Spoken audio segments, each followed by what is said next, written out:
Liftoff will start in T-minus 10 seconds. 10, 9, 8, 7, 6, 5, 4, 3, 2, 1. We have ignition. It's time! 17 seconds from Game 7 or from championship number 6. Jordan open. Chicago with the lead. I've got a piece of it. It comes off. The Chicago Bulls have won their 6th NBA championship. Tying run at second, 2 out. Palmero over the head of Jenks. Uribe charges, throws, out! And the White Sox have won the World Series. To the far side around the 8-yard line to Hester. Under it and to the middle with the 15 to the 20. Breaks free of the 25 to the 30 to the outside. 40 midfield. 40 30 to the coast. 20 15 Hester 5. Oh! Touchdown!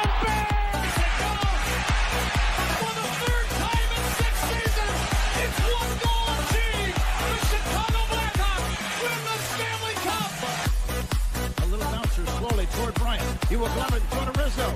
It's in time. And the Chicago Cubs win the World Series.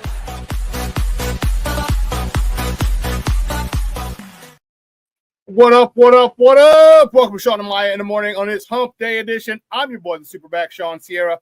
Thanks for tuning in. If you're watching us on Facebook Live, well, then I guess you found us on Facebook. If you're not following us on Facebook, what? Come on, go to Facebook, type in Sports Zone Chicago. Click the like button, and now you're following Sports Zone Chicago. Simple. But wait, there's more. Go to the show's page. Go to Shawn and Maya in the morning as well. Like that page. Also, so not only do you get Shawn, not only are you following Sports Zone Chicago, but you're following Shawn and Maya in the morning as well. You're watching us on our YouTube channel. Excellent. And if you're not subscribed to our YouTube channel, for real. Come on, guys. Go to YouTube. Type in Sports Zone Chicago. Click the subscribe button. But also click the notification button. That's the little bell next to it. And that'll let you know anytime a show from Sports Zone Chicago is going live. Get it? Got it? Good. Now, watching us on our mobile app. Yay. Please don't tell me you didn't know we had a mobile app. Come on, baby. Get with the program.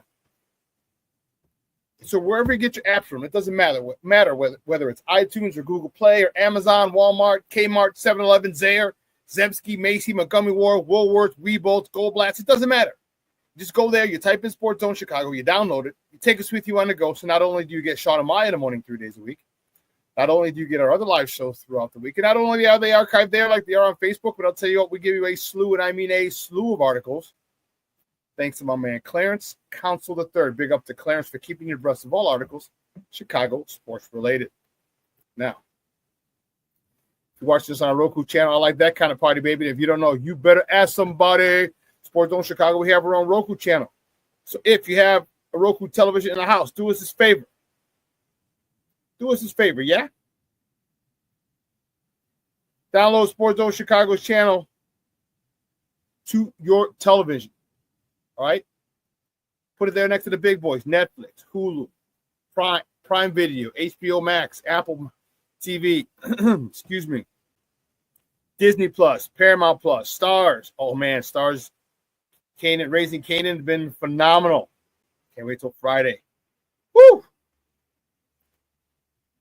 But I digress. Put us there on the big screen with the big boys, and put us, and you can watch us on the big screen. How we're on a big screen, right? Mickey, Vicky, now. You can also tweet the show. You can tweet us at Sports Zone Shy. That's CHI at Sports Zone Shy. Now, if you want to follow me, just me personally online. Want to know what I did? Let me tell you what I did.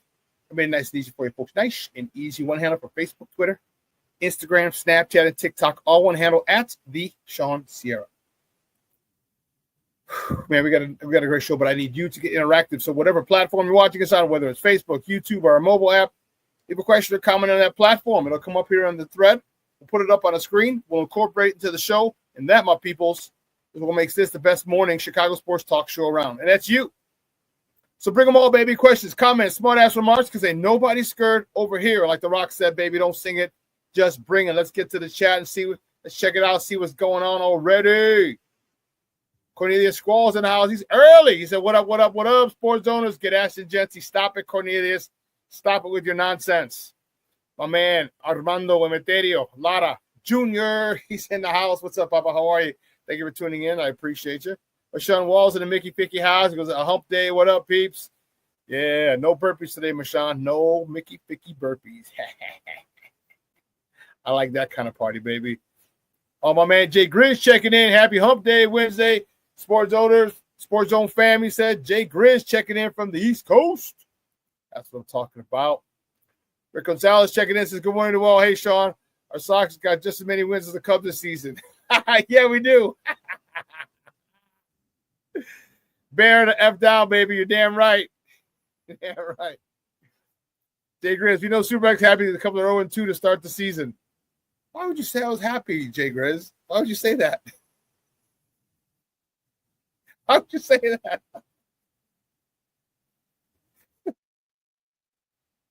Why would you say that, bro? And lucky you, SuperBack. Bashan Wall says, "When I told him we had no burpees today." Yes, believe you me, I'm glad. But I did have an issue. I did have an issue with the workouts. All right, so this cycle, I specifically remember last week and this week, we would do the workout of the day first. Okay. Then we do all the auxiliary and supplemental stuff. And I'm like, why are we doing the workout first as opposed to all the smaller and the auxiliary stuff first? This way we get us warmed up, especially at 5 a.m. You know, especially at 5 a.m. it helps. And we're old. All right, so it helps us lubricate our joints and shit. We got those supplemental auxiliary exercises first, and then we're ready to go for the warm-up. Well, last week and so far this week, they put the workout first, and then we do the supplemental stuff. And I was like, I hate that. I don't like that. Because we're fatigued and plus we're not warmed up properly. That's my biggest thing. They don't warm us up properly at 5 a.m.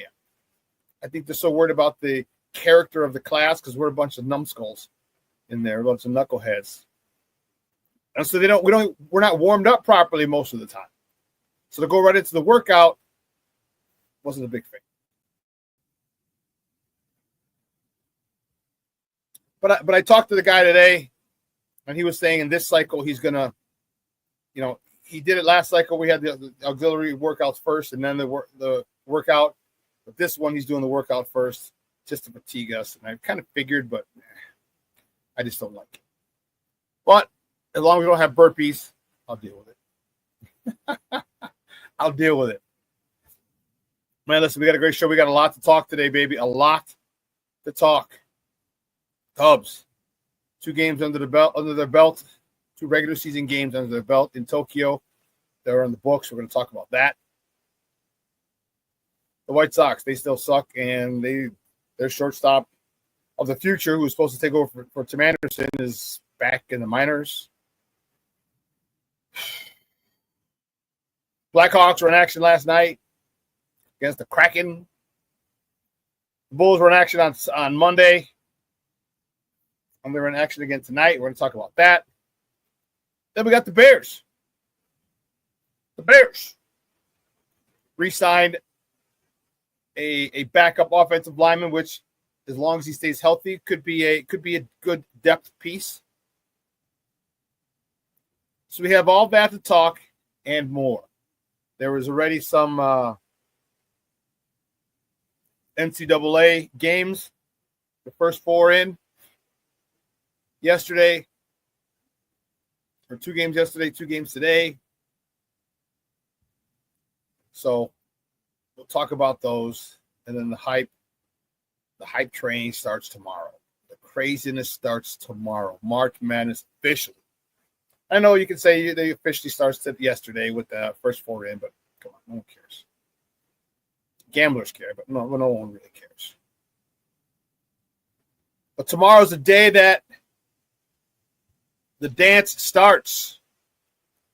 All right, the first four will already be in.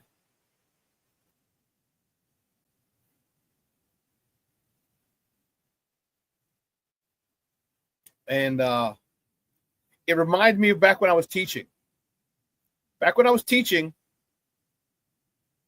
we loved this day. Loved it. And it was because games started at 11. So a lot of times in class, we roll the TV in and we'll have the game, watch the games. We watch our during our break, during our lunch. Just literally March Madness. Like no one, you know. Administrators knew it. It wasn't shit getting done that day. Not the first weekend of the tournament. No. But it's going to be exciting. It's going to be exciting.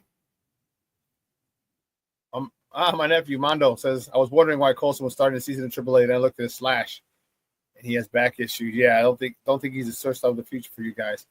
No, he may not be. He was labeled that a couple of years ago. Remember, when Tim Anderson was still here, and we were like, man. And my biggest question was, when are you going to get him on the field? Tim Anderson, because truth be told, Tim Anderson's still young. If he was here, he'd be the starting shortstop. All right, and I was wondering when Colson Montgomery would have been able to get up to the show. Then when they traded Tim, you're like, okay, well, it opened the door for Colson Montgomery. But he hasn't taken advantage of it. He has some back issues, some health issues, and just hasn't been playing well.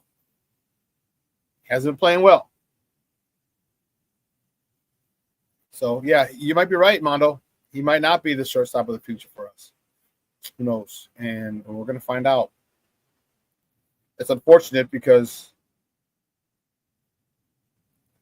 we need a young star. See, this is another reason I get freaking pissed. We had a slew of young stars. We had a whole shitload of young stars. Tim Anderson, Eloy, Yo-Yo, Yohan Moncada, Lewis Robert, Andrew Vaughn, Dylan Cease. Who's the other pitcher? I couldn't. Oh, Michael Kopech. I can't think of the other one who's now it slips my mind. The other pitcher who's supposed to be good. He would always get frustrated on the mound. You can see it. I can't think of his name.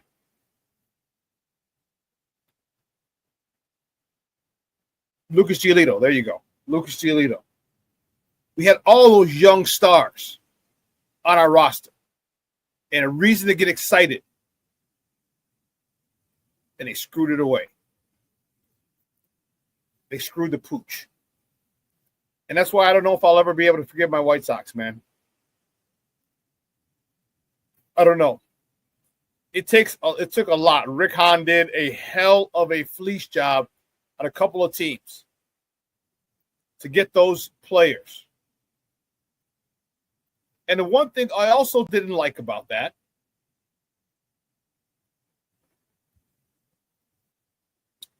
they came up different times. And I liked, it was a few years ago, it was 4 years ago, maybe 5 years ago. Might even have been longer. I think it was longer. Of course it was longer because Yohan's been there with 8. Yohan was with us for 8. The one thing that Frank Thomas said, it was actually at Sox Fest. Frank Thomas said, put all these guys together in Double A. Put them all together in Double A. He said, and move them all up at the same time. He said, if these are the guys that are going to be that's your future is resting upon, then they move together in unison. Because they're going to be on the field. They need chemistry. We're talking turning 2. We're talking just defensively. We're talking just hanging out with each other, becoming friends. He said, put them together in Double A and bring them all up together. Bring them up to AAA together and then bring them up to the show together. And they didn't do that. So, yeah, I'm a little salty. Okay, because we don't have a star. We don't have a someone to look forward to. Andrew Vaughn, his window for that is closed. We don't have that dude. We don't have a dude. I can't even tell you most of the guys in the team. Only one I can really remember is Andrew Benintendi, but he's older. We need some young studs, some young, talented baseball players on the White Sox, and we don't have it. Now we supposedly have a good minor league system, a farm system. One of the top, I think we're in the top 10 in the minor league prospects, but don't give me that shit. It's frustrating.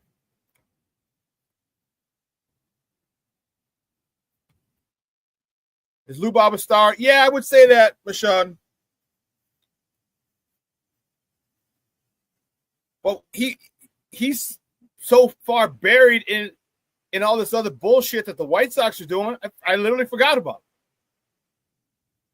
it. Literally forgot about it being up in the show right now.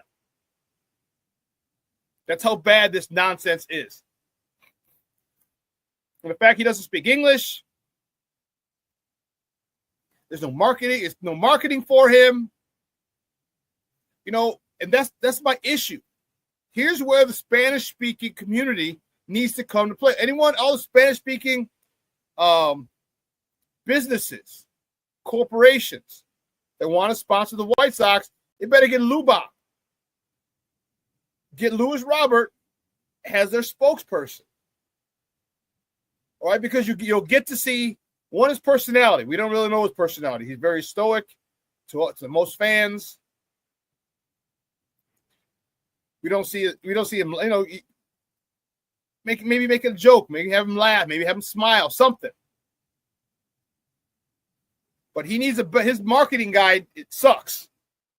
Because there are a whole bunch of Mexican restaurants, whole bunch of tequila companies, whole bunch of other Hispanic businesses with their clientele predominantly being Hispanic, Spanish speaking, that he could be an ambassador or a spokesperson for. He's not out there in the public light, and that's a detriment to him. Cornelius says, "I wish Lou Bob was on the Cubs." He's a stud, man. He's a stud, but the hype train for him, and you got to understand, it's marketing. Remember, there's Deion Sanders, and then there's Prime Time. He created Prime Time. That's all marketing. But I digress. So I am going to the home opener next Thursday, a week from tomorrow.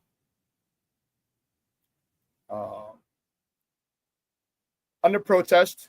I didn't want to give Jerry any more money, but again, like I told you before, I go because there's a lot of cool people that I know, and I can guarantee you there's people I haven't seen since last year's opening day, and I probably won't see until next year opening day or the festival this summer. So it's good to run into them and say hi. It's the only reason I'm going. And I'm sneaking. I'm bringing in my flask. I'll tell you that for sure.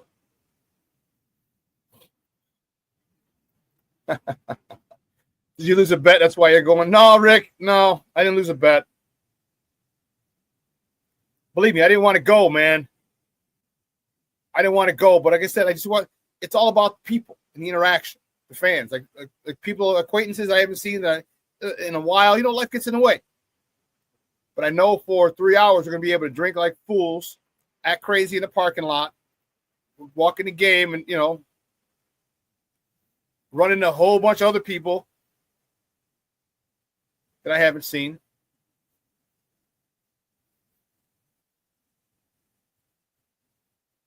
Cornelius says, Lou Bob is just the biggest star as that Tucker guy the Cubs just picked up. No, I think he's as talented, if not more talented. I don't think he's as big a star. If he was in a bigger market, if he was marketed properly, I think he could be. I definitely think he could be. And Shawn, you ain't lying, man. Jerry don't give a damn about us at all. That's why I don't want to give him any money. That's why. Bump that joker, man. Bump that joker. Well, that's all I got to say about him. I could say more, but it's a family show. And I don't want to go too crazy on that Jamoke. Doesn't give a rat's ass about us. You know, and this is why when you see owners doing dumb stuff, like Jerry has forever, like the Bears have forever. I don't give a damn about them making more money. I don't. Which is why I still want the Bears to somehow pull a rabbit out of their ass and have this shit built on the lakefront. Cornelius says, I was speaking talent-wise, that he's just a big... Oh, talent-wise? Oh, yeah. Dude, there's few people in baseball who are as talented as Lewis Robert. Few people.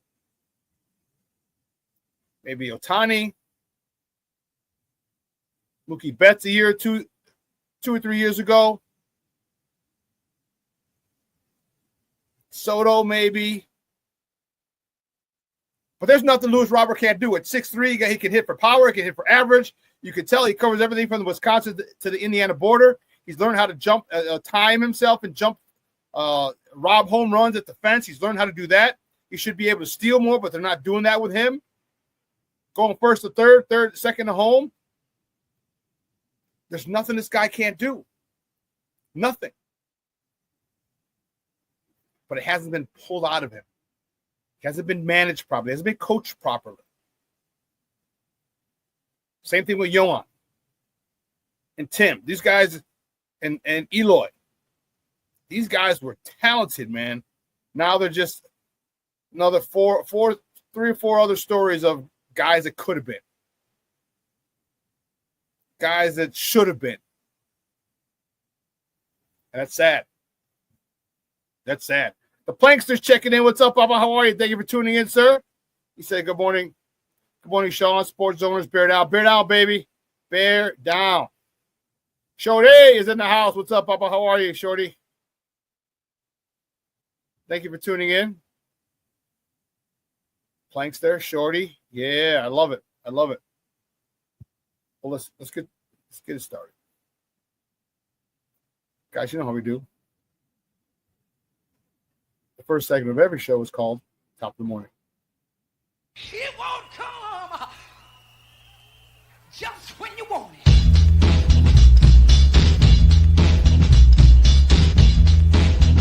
Top of the morning to you. Top of the morning to you.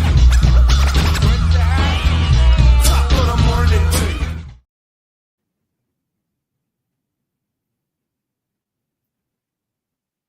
Let's see, which way do we go? Which way do we go? Which way do we go?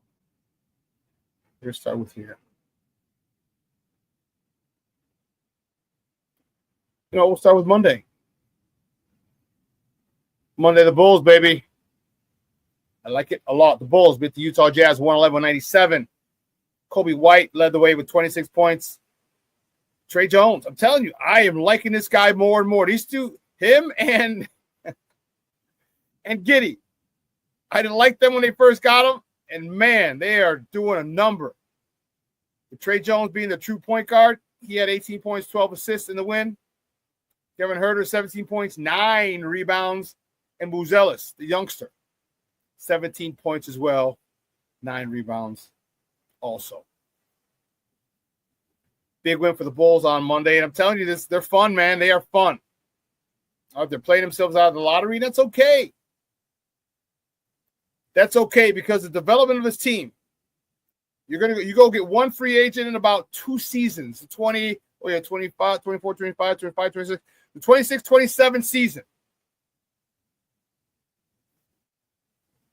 Either before that season or during that season, that's when you go make a trade for a free agent. Because at that point, excuse me, at that point, here's what you have. Josh Giddey will be 2 more years developed. On a bigger contract, of course, but 2 years developed. Well, he's only 22 now. The kid will be 24, getting ready to head right into his prime. Matas Buzelos will have 2 off seasons of living in the weight room. Trey Jones, same thing, getting more comfortable with this organization. Kobe White, Ayo DeSumo, a couple more years, they will be in their prime. Then you have the Dalen Terrys, the Julian Phillips. They're going to be in the weight room. They're going to be key contributors. Zach Collins, another youngster, key contributor, who's also going to be in the weight room. So this team can be really good. This team can be good. This core is good. They need a superstar. They need that superstar, like a young DeMar DeRozan. All right, and this is what they're gonna have to figure that out in a season and a half or 2. Bring that one stud over here, one superstar, plant him in the middle of all these players. And the one thing that they're gonna have to understand, and Billy does a good job of it, is giving everyone a role. All right, that's the most important thing on a team, is giving people a role. Once you give someone a role, now they know what to do. And then as a coaching staff, don't ask them to do more than the role you've assigned them, and don't ask them to do less than the role that you've assigned them. So I'll tell you what, when you're a role player, and you know if you're in the NBA, come on, they're not stupid. They know you're a role player. You know you're a three-point specialist. You know you're in there for rebounds. You know you're in there for energy. You know you're in there for defense. You know you're in there for scoring. You know what your role is. So you get that role, players will live up to it, especially on good teams. When they see a team is good, they're going to want to contribute.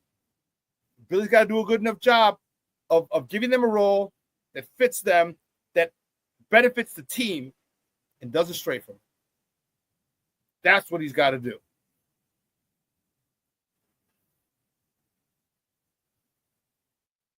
That's what he's got to do. Cornelius, yes. Kobe has really improved his game. Yes, he has. Levent Lee's checking in. What's up, man? How are you? Thank you for tuning in. Says happy hump day, y'all. I appreciate it. Appreciate you. Yes. So when people say there's no development, they're lying. We've seen the development of Kobe. We've seen the development of Ayo. We've seen the development of Dalen Terry. We've seen the development of Julian Phillips. We've seen that. We just haven't seen the development of Patrick Williams. And to me, that has more to do with his mental state than anyone else. Keeping it staying with the Bulls. Next out of the morning topic, the Bulls travel to Arizona tonight. Phoenix to face the Suns. Tip-offs at 9 p.m. Central. Remember, they're 2 hours behind us. You can catch that game on Chicago Sportsnet or listen to it on their flagship station, 670 a.m.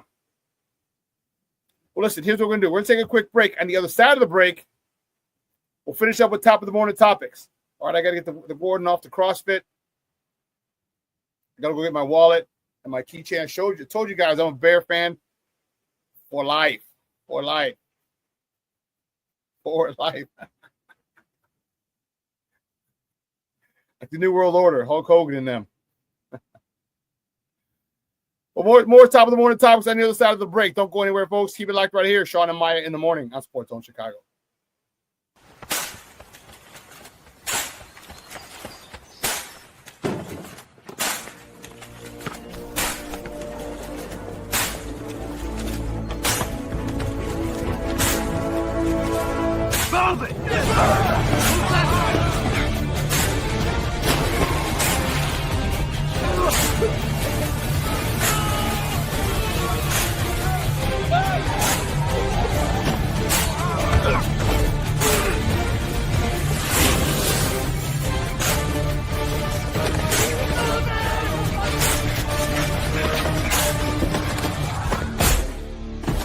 Many will hear the calling.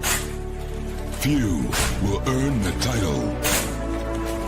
United States Marine. The few, the proud, the Marines.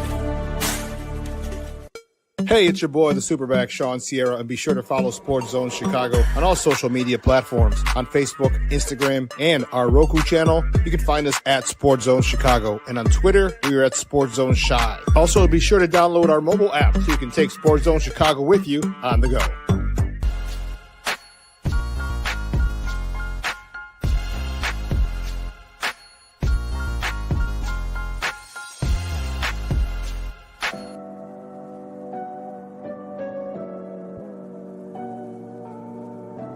How do you take care of your mind health?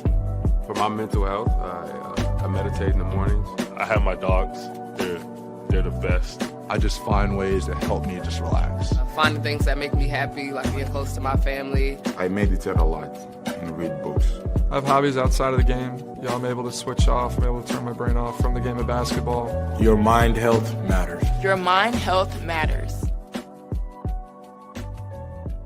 We are looking for a few heroes, mentors, trailblazers, innovators, a passion to change lives, spark curiosity, open hearts, and awaken minds, help students answer the question, who am I? This could be your calling, but this is no job. It's the journey of a lifetime. Be a hero. Be a teacher. Mental health and learning disorders don't discriminate. 17 million children and adolescents in the United States live with disorders like anxiety, depression, ADHD, and dyslexia. Less than half get the help they need to thrive. Help the Child Mind Institute change these children's lives. Visit childmind.org.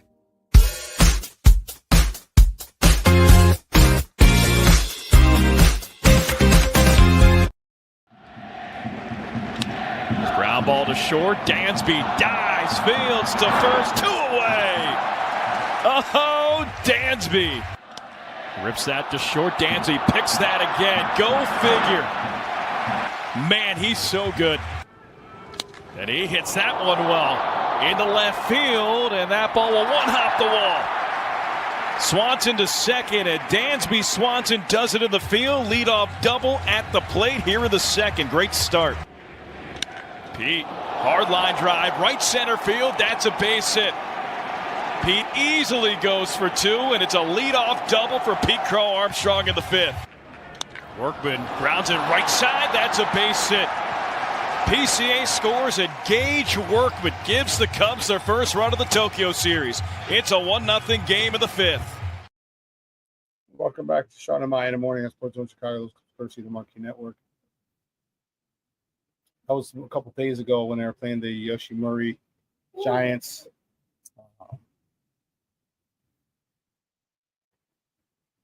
But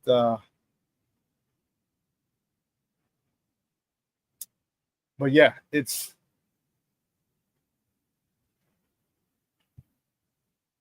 continue where we were at.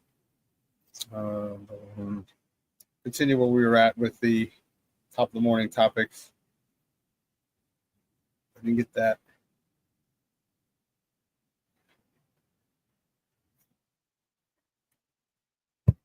Where we go. Yeah.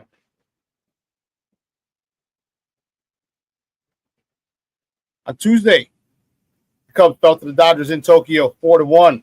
Shota Imanaga started. He got a no decision. He went 4 innings, no hits, 4 walks. That was the issue with him. He gave up 4 walks. He ran his pitch count up to almost 70, which is why they had to take him out. No hits, as I said, 4 walks, 2 punch outs. Miguel Amaya, 1 for 3. A double, his first of the season, driving in his first RBI of the year. And Ian Happ was 1 for 3 as well. All right. Today, Cubs lost to the Dodgers 6-3. Justin Steele got the loss. He's 0-1 on the season. He went 4 innings, 5 hits, 5 earned runs, a walk, 5 punch-outs. Dansby Swanson was 1 for 3.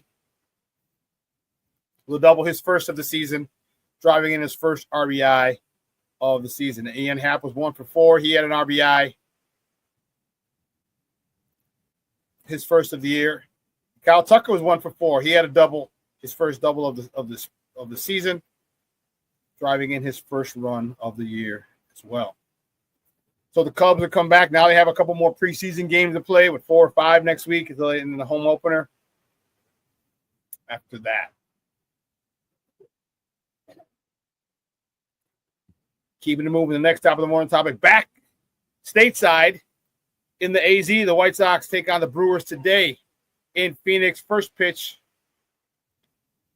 today is at 3:10 p.m. You can catch that game on ESPN on their flagship station, ESPN 1000. I don't know why I forgot that one. What the hell?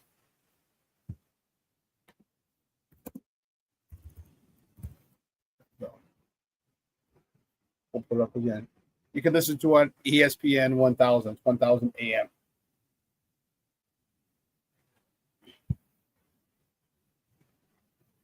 Next top of the morning topic. Last night, the Blackhawks fell to the Seattle Kraken 6-2.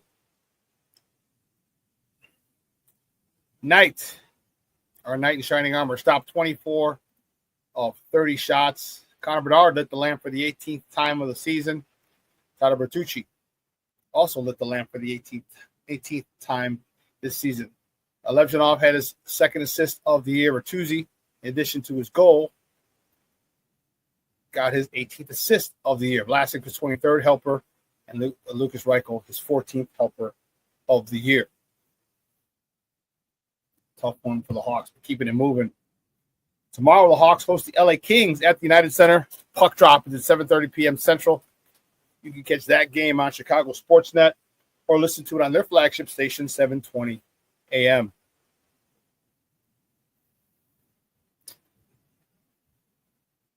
A whole bunch of people.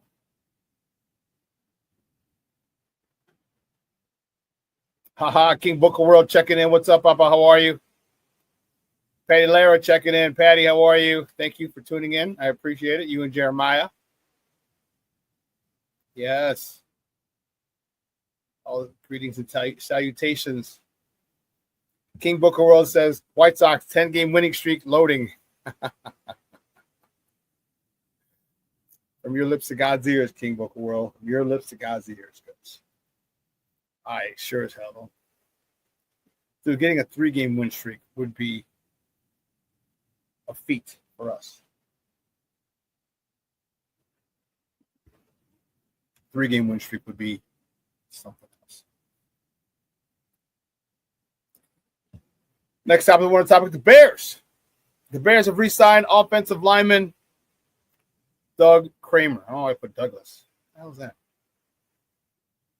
Why you gotta be extra? Douglas Kramer. We didn't call him Douglas Kramer. All right, there you go. Re-signed offensive lineman Doug Kramer to a 1-year deal. Doug Kramer he's played guard and center, which is great. His versatility. And I like him. He was our lead running back, our lead blocker last year in our short yardage situations. Now, I hope that Ben Johnson continues to use Doug Kramer. All right, him and Roshan Johnson or whoever else he decides to pick. I'm telling you, I don't think he'll be there. But Omarion Hampton is a guy that I really like. 6 foot, 6'1", 2 1/4, who runs downhill. Could be the end of Roshan Johnson. I mean, they might keep him just because, but who knows? But I like Doug Kramer. This time, we just make sure we don't give him the ball. All right, we don't need to give him the ball. You go in there and you block, you clear a hole. That's what we ask. That's what we need. Just clear a hole.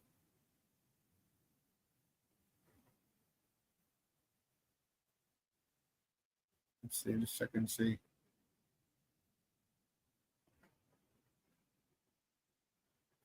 Yeah, he said, loading on my PlayStation 5. The White Sox win streak under the PS5, huh? That might be the only place they'll win 10 games in a row. Let me tell you. That's funny.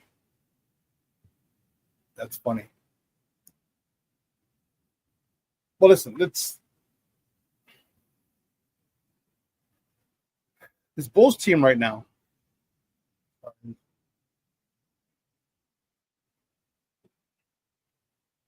They're in a good spot. This Bulls team, to me, seems to have exhaled. All right, you finally got rid of Zach. You traded DeMar. You finally got rid of Zach. The newcomers were really trying to find their footing in the building, in the organization, on the court. And it seems like they've settled in and just said, I talked about Josh Giddey. Trey Jones is another one. I wasn't a big fan of him. Like, who's this guy? And Trey Jones is leading the way as the point guard for the Chicago Bulls team. Led them to a 4 in a row, five out of the last 6 they've won. Yeah.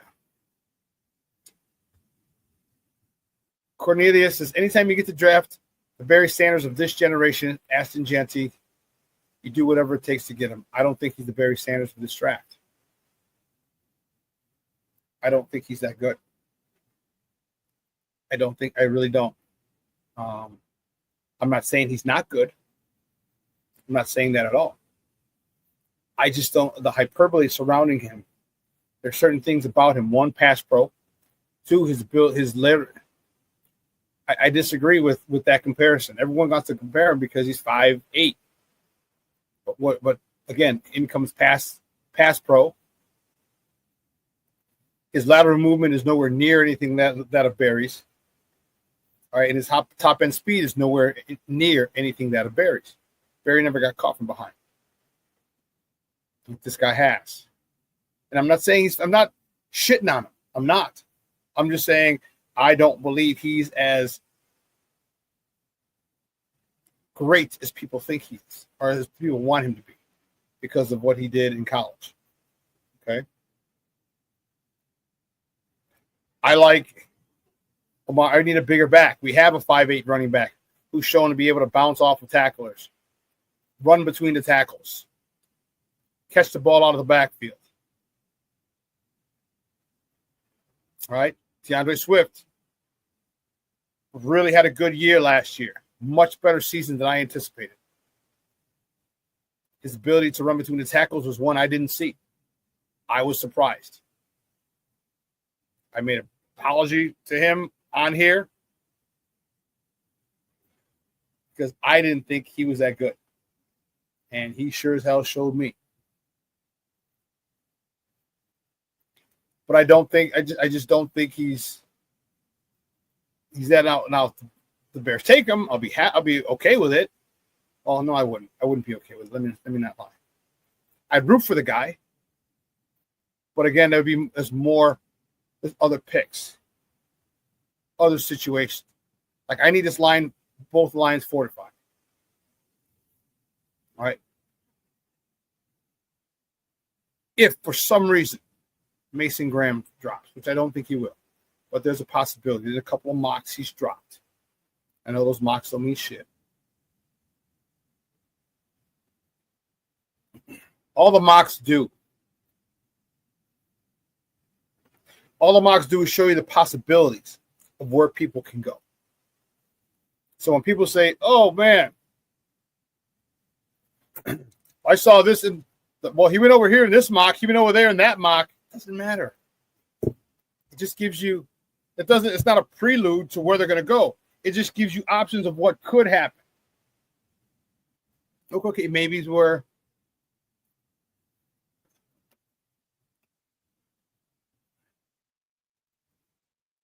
it gives you options of what could happen. Maybe if certain things fall a certain way, this guy falls here, or this guy falls here, or this guy falls here.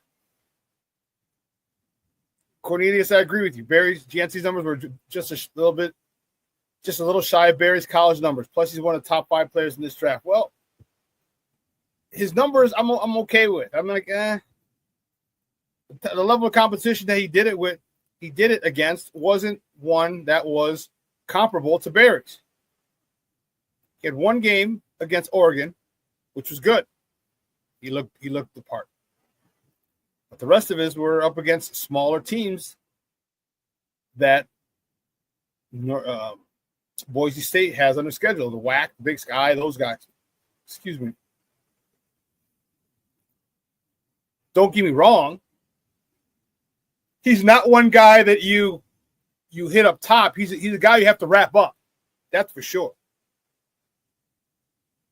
He definitely is a guy you have to wrap up. You can't just hit him up top and expect him to tumble over. That's not going to happen with this young man.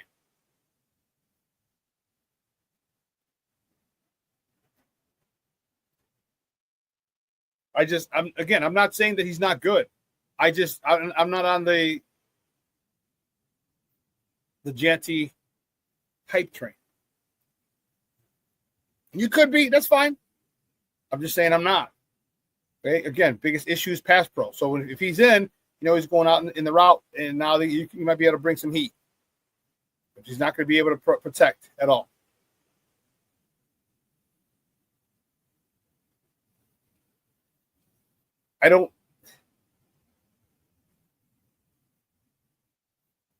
Well, that's Omarion Hampton, a kid out of North Carolina. I like him a lot. He's very explosive. He's 6'1", 220. Okay? Nice size running back. Good size running back. 6'1", 2 1/4, 220, 225. Love it. With speed, explosiveness, power. Good vision, patience. If not him, I'm not sure about Caleb Johnson, kid out of Iowa. Judkins is, well, it varies on some people. I haven't dove into those two guys yet. Judkins or Travion Henderson. I haven't looked at those two yet. Haven't broken those two guys down. Those guys from Ohio State.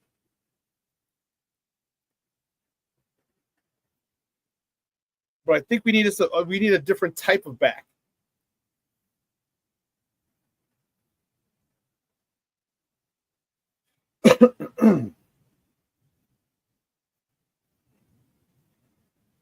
One of the things that, and we'll talk more Bears a little bit. We kind of got not sidetracked. We just kind of got steered into the Bear conversation. I wanted to talk Bulls a little bit, and a little Cubs as the Cubs played today. The game just got over a little while ago. Game 2 of the Tokyo series. The Cubs dropped the first 2 to the Dodgers.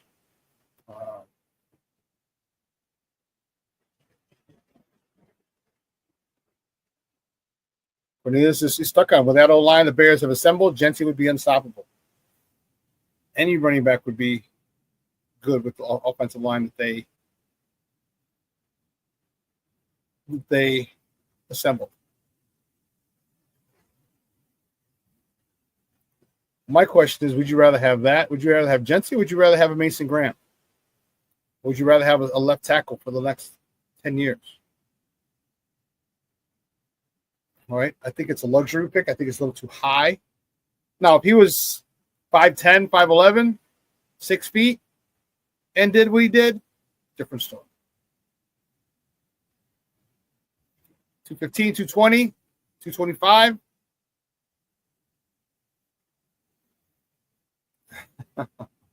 Shorty's hilarious.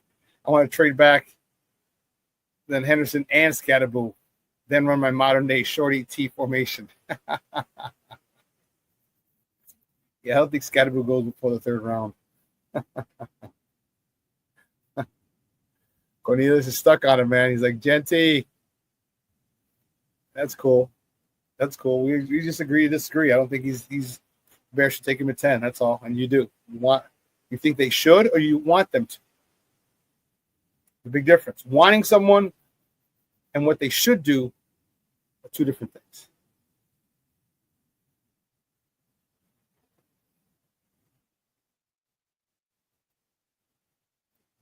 Shawn, if the best player available 10, who's the Bears should draft?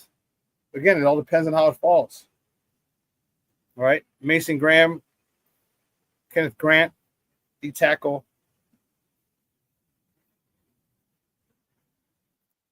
Cornelius, is he your nephew or something? Jency runs like he's 220 because he's so strong and compact. Is he your nephew? That's your brother's son or something? Your sister's son? What? Like, you are all on the Jency hype train, bro. I don't know if there was a personal interest in him or what, but it just seems like you're all. Yeah, he said, I wish. I get you some tickets.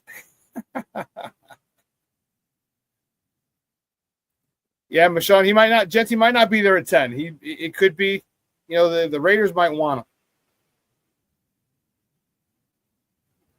I hope he's gone before there so that situation can be alleviated. We don't have to deal with it.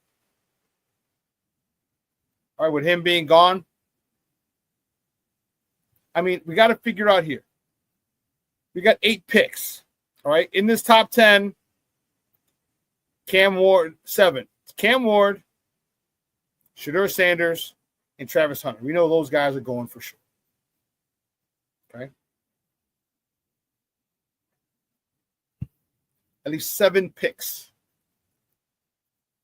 7 slots. And with those 7 slots, let's look and see who you got, who could be taking who. Don't forget Abdul Carter. That's 6 slots left.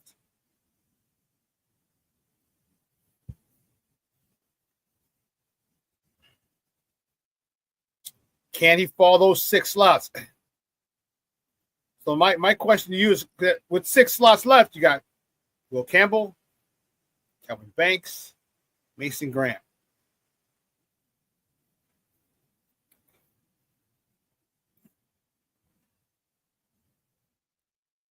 Rick says, if he rushes for 1,400 yards and 12 tutties this season for us, nobody's going to be mad with the pick. No, you're right. You're right. No one will. I don't know if they're going to rush for 1,400 yards. I just don't want the same type of running back that we have. DeAndre Swift is the same type. He's just not as powerful. He's just not as difficult to knock over and bring down. But he's short, quick, runs between the tackles a lot better than I thought he would. A lot better. Michonne said, I think Tyler Warren's a pick at 10. That's what a lot of people are saying. I think that's a little too high for a tight end, but he's been in, a lot of people have mocked him to the Bears.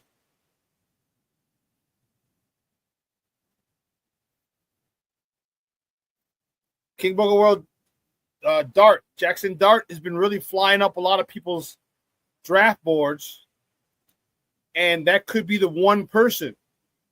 King Booker World says somebody's going to take a quarterback at the wrong time, so somebody will be available that we think won't be there.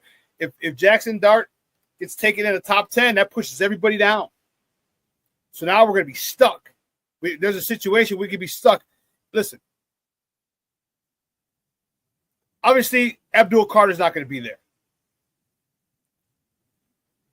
Because for him, I would do anything to get that joke.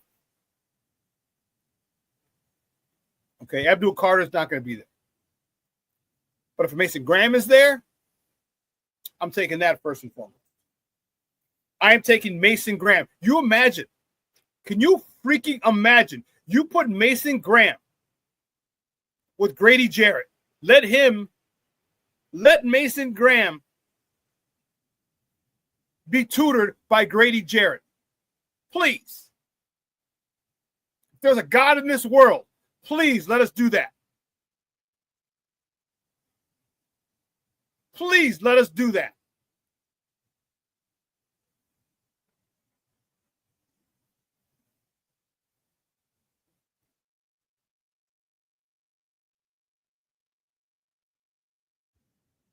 I disagree, Cornelius. You could draft a running back at 10 and still address all the team's other needs. I hear you. You can address the needs. What level you address them at is another story. There's a Mason Graham. If Mason Graham and Genty are there at 10, for whatever reason, there's no way on God's green earth I'm taking Genty. None. For the reasons I just said. You traded for a veteran who's a Pro Bowler, probably going to be a Hall of Famer, Grady Jarrett, who still has a motor. And then you pair him and have him mentor the next type of sadistic 3-tech in Mason Graham. Oh, yeah. Oh, yeah.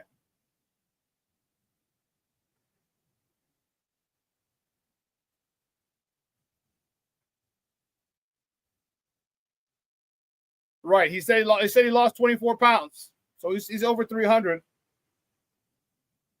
We'll see where he's at when he comes back.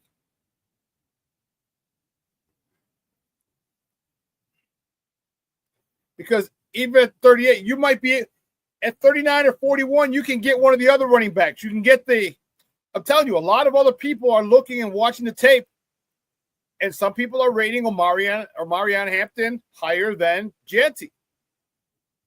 Because of what I said. He's bigger. He's taller. He's bigger and taller. Faster. More explosive. I don't know about more explosive. I think he's maybe as explosive. When you're 6'1", 225, with breakaway speed, yeah. Now, if this draft wasn't as deep in running back, then we have a different conversation, Cornelius. Then we got a different conversation. If this draft wasn't as deep as it is in running back, you and I have a completely different conversation. I would be much more willing to listen to taking Genty at 10 if this draft wasn't so running back heavy.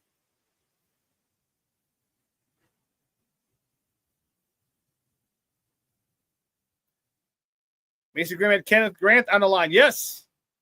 Yes, I agree. But just think, you put he's going to get rotation. You can put Grady Jarrett at the 1. You put him at the nose tackle, the 1 technique. Put him in. I mean, if you want, there's a whole bunch of things you can do now. Now you mean to tell me Kenneth Grant is better than Grady Jarrett? There's so many different combinations you get if you get a Mason Graham. He could be the backup to Grady Jarrett. He can go in a different package. If Grady Jarrett moves to nose, Mason Graham goes in. There's a lot of different things.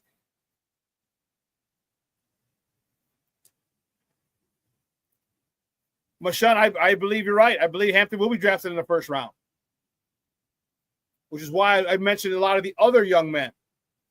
The 2 Ohio State running backs, the kid out of Iowa, Caleb Johnson, the kid out of Central Florida. He's a little shorter. He's like 5'9". I don't think he's 5'10". There's a couple of good running backs. I'd say a good 6 to 8 quality running backs that could start.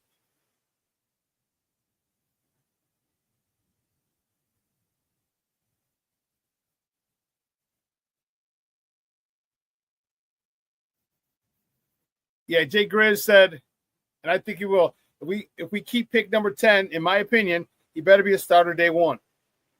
Well, I don't know about that. What if it's Mason Graham? He's not starting over Grady Jarrett. Billings is the nose. Jarrett's the 3-tech. Dexter is behind him. But it gives you options. You know, Will Campbell. Will Campbell might be that dude. Will Campbell might be the guy. Or Kelvin Banks. Kid out of Texas. Might be the Membo, the kid out of Minnesota. People like him as well.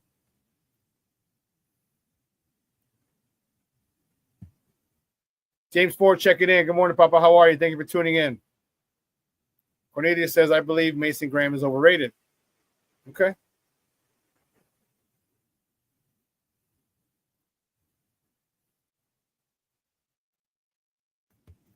Rotation of Dexter, Billings, Grady Jarrett, Mason Graham, and Dio.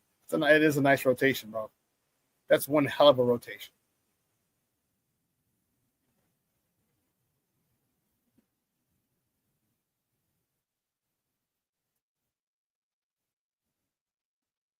Oh, yeah. How could you forget Montez Sweat? Him, too. Cornelius says, Jay Grizz, I agree. That's what a first-round pick should be, a starter. No. Any quarterbacks get drafted in the first round and don't start. I think they need to, if it's not a quarterback, I think they need to make a contribution. They need to be in a rotation. Because there's no way that I'm putting that you draft Mason Graham that he's starting over Grady Jarrett. You're getting a guy over potential playing against college kids over a guy who is going to be a Hall of Famer, a guy who's done in the league for 10 years, a Pro Bowler.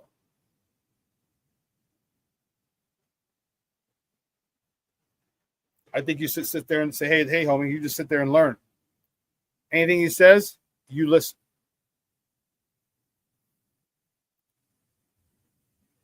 But here's what we got to do. We got to take a quick break.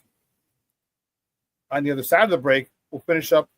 We'll get some more Bears talk, all right? So don't go anywhere, folks. Keep it locked right here. Shawn and Maya in the morning on Sports Zone Chicago.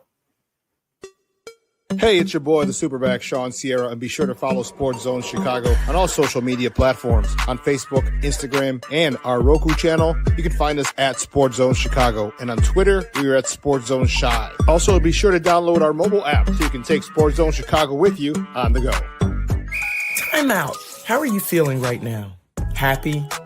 Excited? Angry? Overwhelmed? One of the best things you can do for your mind health is to name what you're feeling.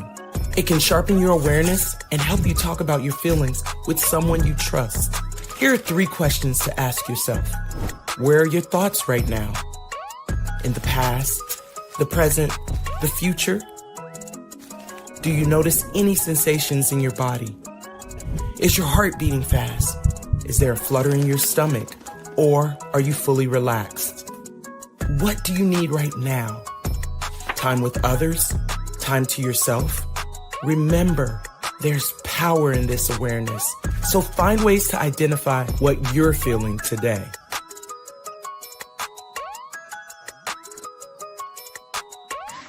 Hi, guys. Hey. Hi, Megan. Hey, Jessica. Megan, you're a tramp. Brian Fitch told me you guys made out. Everybody knows. He said your breath smells like garbage. And he almost puked. He says you're the most desperate girl he knows, besides your mom. How many boyfriends does she have anyway? Lots? Your makeup makes you look like a clown. That zit is huge, zit face.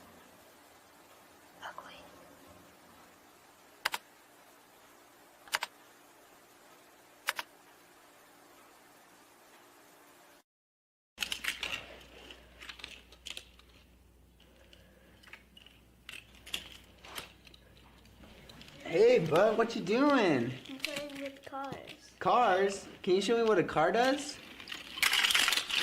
Whoa, whoa, whoa, whoa, whoa. Hold on a second. First of all, this is a school zone. So you need to put down your cell phone, stop texting, and let's get to driving. Now you're coming up to a stop sign, right? You need to slow down and stop before you hit that Y line. I want you to look left, right, left. You don't want to get hit by a car going on your left, and to your right to make sure you don't get sideswiped by a guy coming from your right. You're coming, and you see a crosswalk. You better slow your horses down, because the #1 rule of driving is always yield to pedestrians. Now stop, pull over, and you are done driving. Gosh, what do they teach you kids in school nowadays?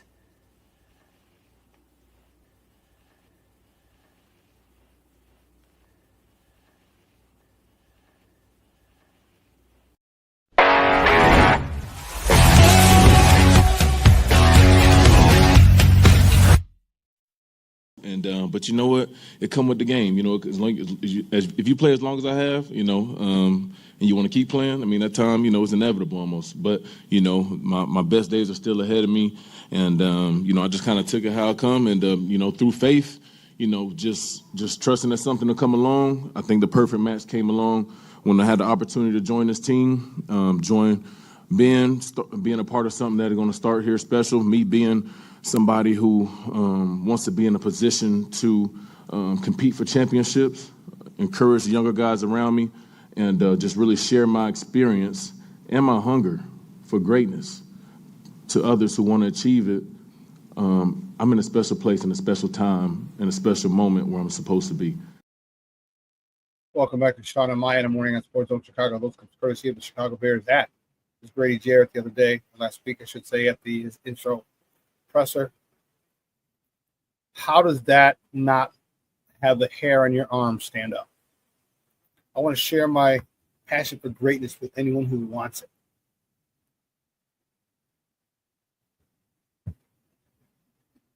Give me another one of those mother hubbers. Give me another one of those mother hubbers. And we talked a little bit about we talked a lot about it at this point. You know, about number 10. And so before I go any further, no one else has done any more mock drafts, huh? I'm telling you, do a mock draft, send it to me, we'll put it up on the screen and we'll talk about it. All right, and we'll see where people's heads are at. If Gray can stay healthy, he'll bring the Bears defense back to prominence. Well, he's been his whole career, he's been a healthy player for the most part. He's just getting older now. And the thing is, I don't think they're going to have him as a 3-down lineman.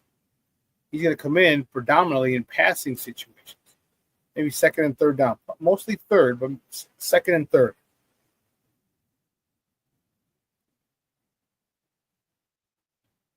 What that's going to do, that's going to save his body. It's going to save his body. It's going to extend his playing career. Extend his effective playing career. Some people can just play, you know, they can hang on for a year, but he can be effective. He can be a game wrecker. And I hope that's what Dennis Allen is planning to do with him. Third down, but if it's second and long, get his ass in there. Second and long, third down. If they get a first down, pull them out. That type of situation. Gervon Dexter, you got to work, Papa. You got to work. Okay, he's another one that I'm very, very grateful for. That is going to be under the tutelage of Grady Jarrett. Because Gervon Dexter, he's a nice guy.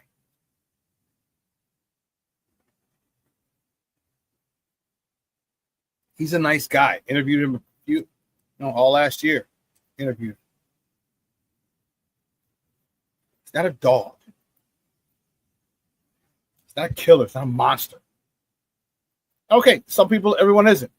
Yeah, I get it.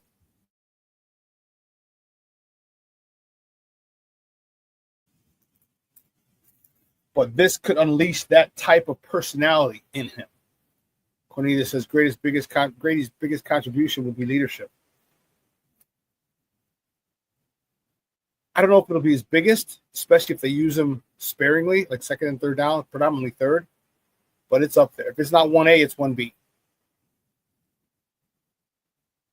If it's not 1A, it's 1B.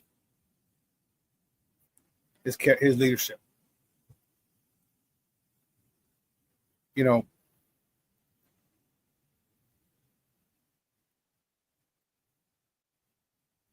I am anxious to see how it falls into place, because I would love to see. And it's not sexy, but give me an offensive tackle. Okay, or give me a defensive lineman. I want those guys. When you have a chance to fortify and build, and I know, don't get me wrong, Jency is a talented young man. I'm just not on the hype train, and I'm not as high on him as many people are.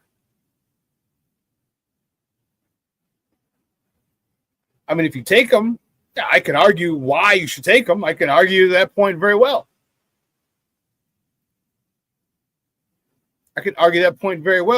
But is that the type of running back you want? You want to get another running back similar to the one we have, short in stature, can't pass pro.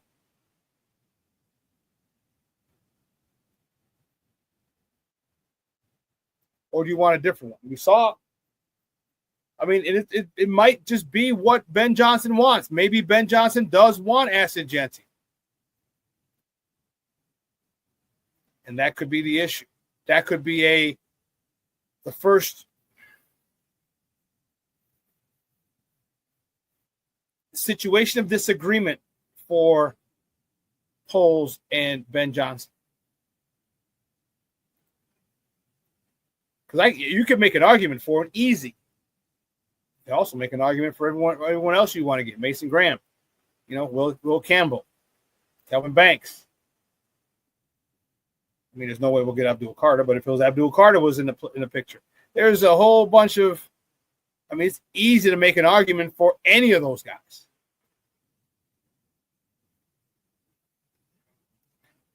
I just want, because to me, running backs are a dime a dozen. He's not as special as other people in the past. It's, in my opinion. I'm not saying he's not good.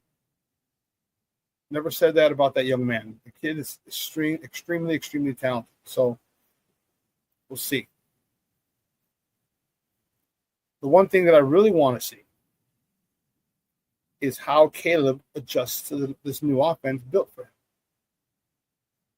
That's what I really want to see. All right, there shouldn't be any friction or any situation between Caleb and Ben Johnson. Shouldn't be. His offense is literally being constructed around Caleb's talents.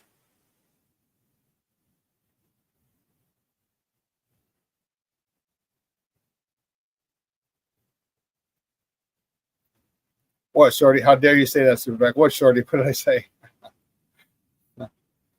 Cornelius says, Ben Johnson knows how important a running game is to a quarterback. It really makes play action more effective. I agree. Here's the one thing, but like I said, this draft is so deep in running back. You can get a guy in the third round or second round if you want to waste 39 or 41. I shouldn't say waste. If you want to use 39 or 41 on a running back, there are guys in there who could come in and fit the bill. There are guys who come in and be a stud running back. Again, if this running back class wasn't as deep this year, we have a different conversation, Cornelius. We have a much different conversation. But it is. But this draft is deep. So what would have happened? So things take a different turn because you don't have to go get an Acid Genty.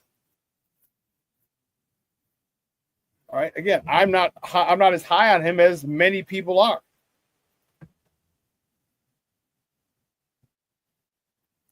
See, don't say that.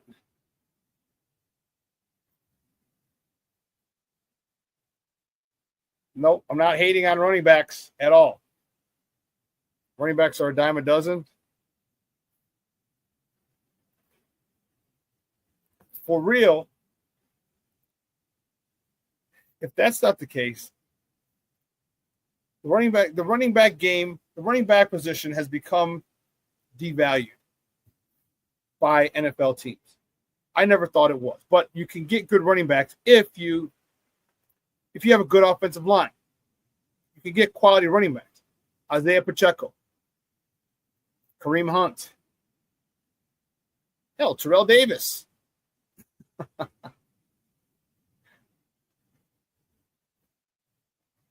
I understand my position, my running back position. I get it. All right, there's not everyone is that special like a Saquon Barkley. When Saquon Barkley was coming out, we knew that dude was special.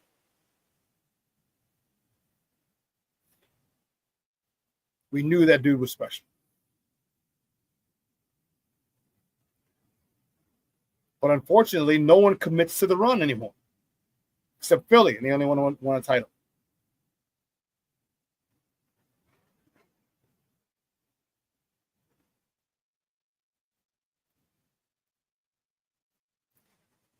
SuperBack, you're a running back yourself, and you're not on drafting a running back in the top 10. Not that running back, no.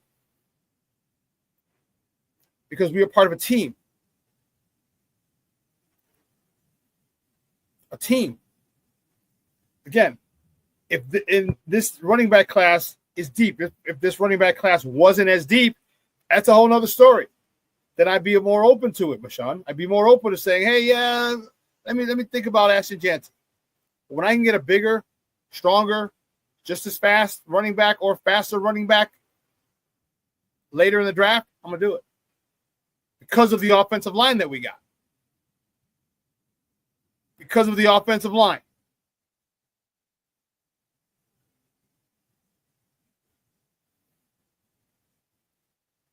Ben Johnson commits to the run a lot more. We have one running back.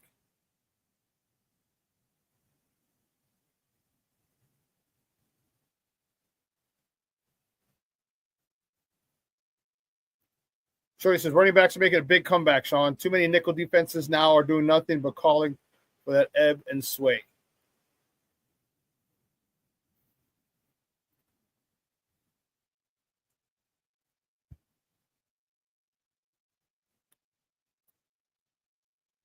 I wouldn't say the running back position.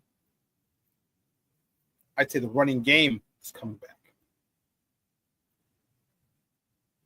Sure, you're going to have your Saquon Barkley's, Derrick Henry's.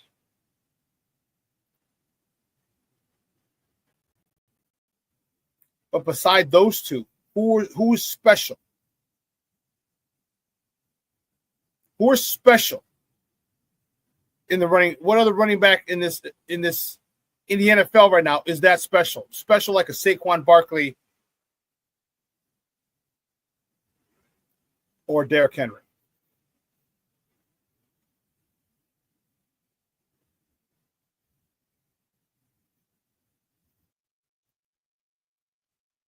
But Shawn, we all knew that Saquon Barkley was a different cat, a different animal coming out. We knew that. We saw it. And the guy's crazy.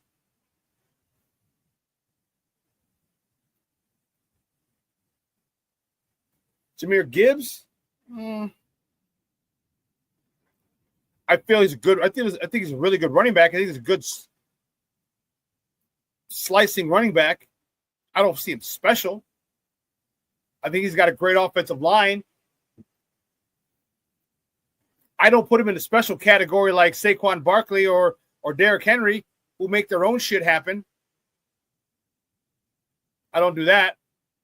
Jahmyr Gibbs is a good running back, but he can't make things happen like Saquon and Derrick can when there's nothing happening.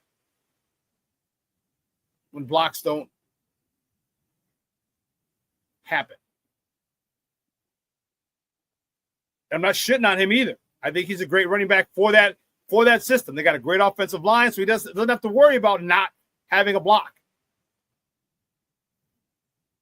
But I don't think there's any other running backs in this league that are that special that are in the class of a Saquon or a Derrick Henry.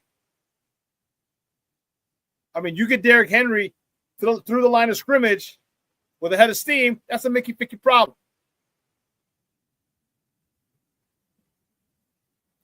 Barkley, you don't have to hit the hole with the line with the head of steam because he'll bounce it out and take off on you.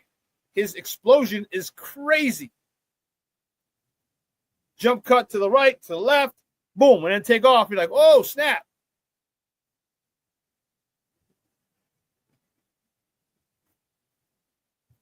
I do think the Bears need to address tight end. I don't think they should get that at number 10.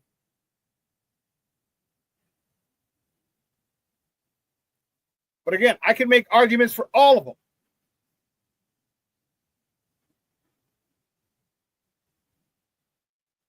Yeah, good point, Rick. Bijan was supposed to be the next big thing. And look how that's going. He's decent, but he's no Saquon.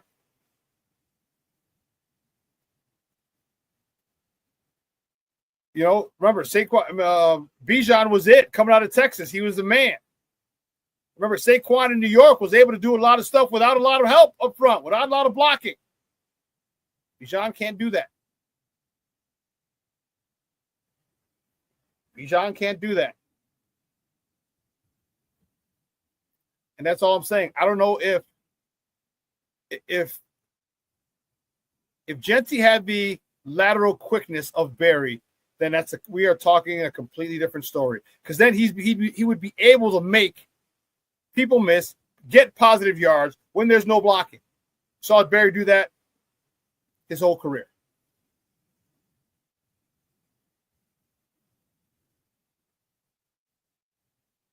Saw him do that his whole career. Didn't have help blocking. Hell, that's why he retired after 9 years. Because he had no help, no blocking. Didn't get him a receiver, didn't get him a tight end.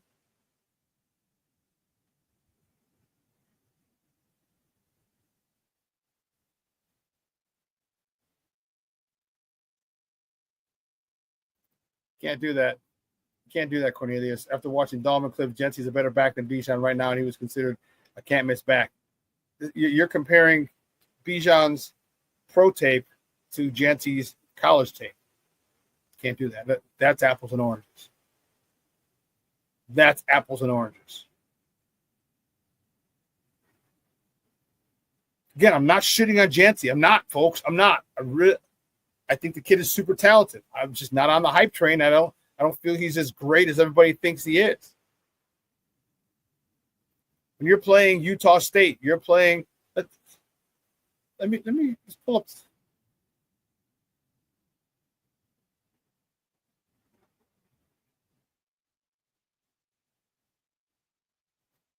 What was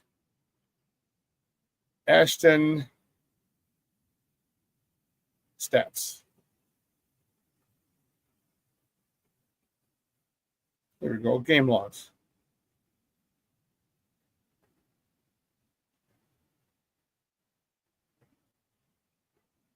Okay, so here's what you're going to compare.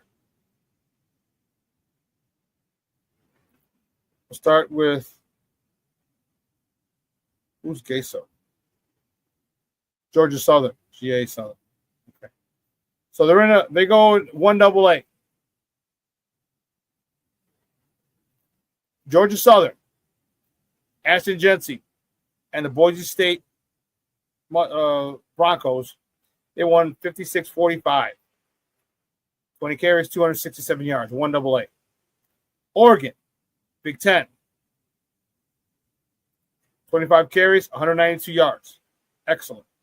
3 tutties. Who's PR State? Portland State Vikings, 127. Washington State Cougars, 259. Southern Utah, 186. Hawaii, 217. UNLV, 128. San Diego State, 149. Nevada, 209. San Jose State, 159. Wyoming, 169. Oregon State, 229. And UNLV, 209. So level of competition.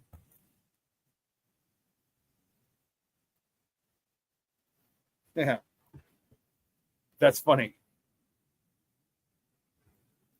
King Booker says, breaking news. Shawn says, to hell with Jenny. News at 11. That's how some clowns will say that. That's what you said. Yeah. I'm telling you, I'm impressed. The kid can play.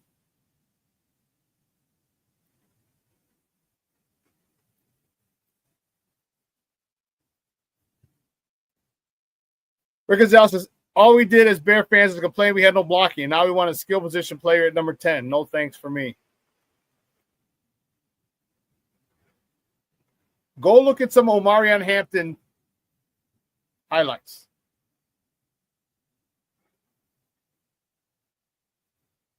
Go look at Omarion Hampton.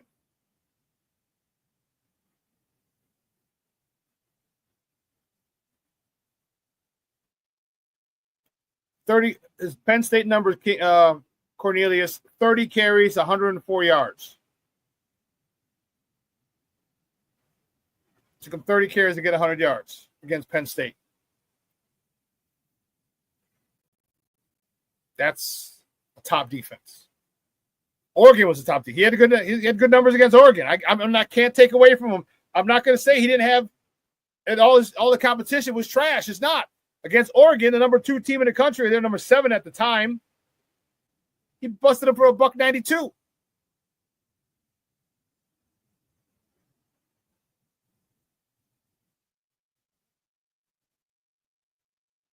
But when you're giving me Wyoming, San Jose State, Nevada, San Diego State, UNLV twice, Hawaii, Southern Utah, Portland State, Georgia Southern, I'm not all the things I see. You have to take that with a grain of salt.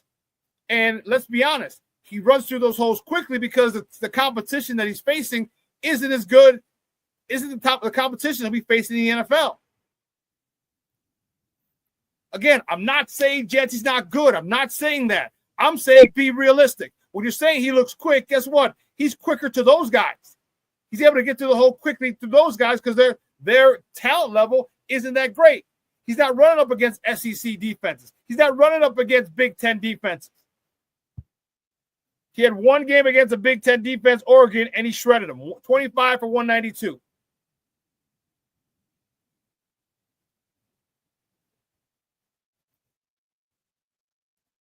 Boise State offensive line is good.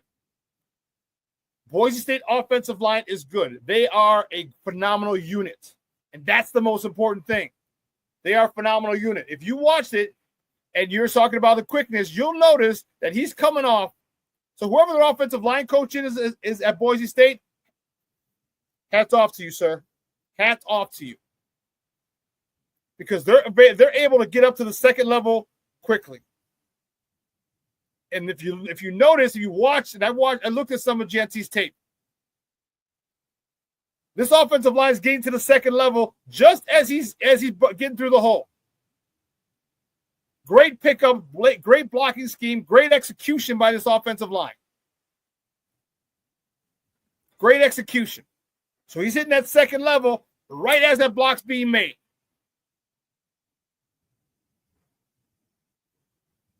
So don't diss the Boise State offensive line. Don't diss them. They're a quality line. Now, individually, the parts might not be NFL material. One of them or two of them got to be. But the sum is greater than the parts. And that's what an offensive line should be. The sum should be greater than the parts, and that's exactly what Boise State has. They have a really good offensive line.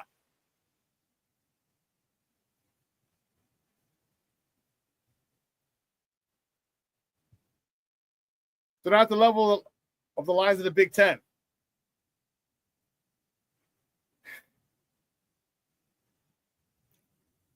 I would say there's not enough games against teams with the Big Ten because it looks great when you're playing against 1AA teams. That offensive line looks great. That offensive line looks great against Georgia Southern. That offensive line looks great against San Jose State. That offensive line looks great against Nevada. That offensive line looks great against Utah State. You put them up against, what if they're up against LSU? What if they're up against Michigan? How does that offensive line do up against Mason Graham and Kenneth Grant?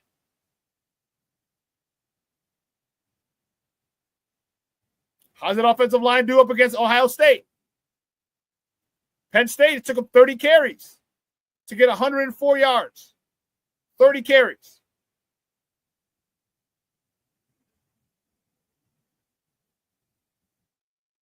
We will agree to disagree. I hope the Bears don't, but we'll see. The difference between him and Barry's doing in the Big 12.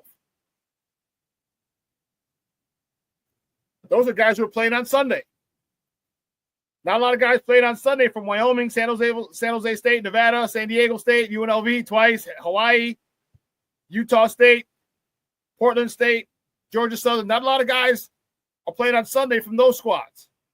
You're in the Big 12 like Barry was, there are guys playing, a lot of guys playing on Sunday. Again, the kid is good. I am not denying his talent. I just don't think he's what the Bears need at 10. He's not that special to me. In my eyes, he's not that special.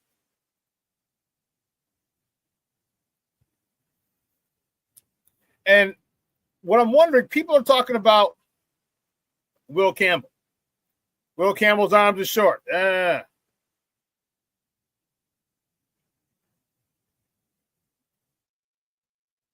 He didn't have a problem at LSU.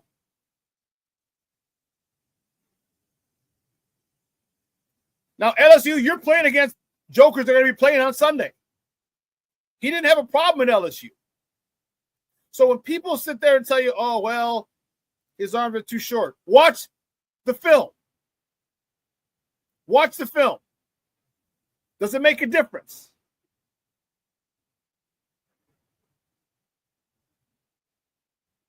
Are these guys who are going to be playing, getting drafted and playing on Sundays, are these guys getting by Will Campbell? Nope.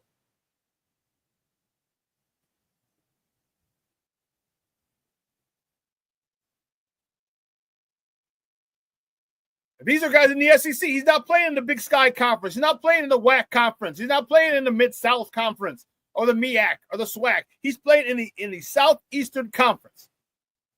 Alabama, Georgia, Florida, Ole Miss, Tennessee. These are teams he's playing. Guys that are getting drafted from those squads. So if you think Will Campbell's your guy, the hell with his quote-unquote short arms.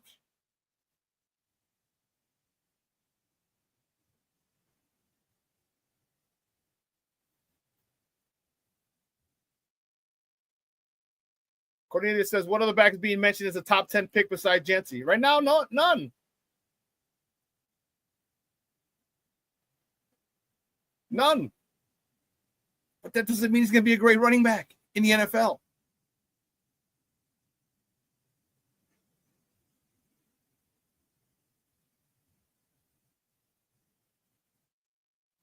There's a lot more people. I'll tell you what. There's a lot more people who are putting Omarion Hampton ahead of Jency now, a lot more.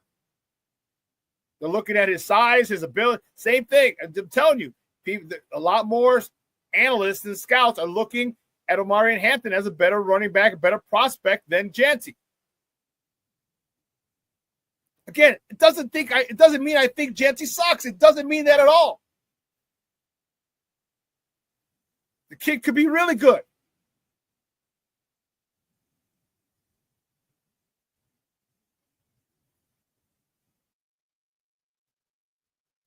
Right, Michelle? Some people say Will Campbell's going to be a guard in the NFL. Watch the tape. Watch the film. That's what you got to do. Watch the film.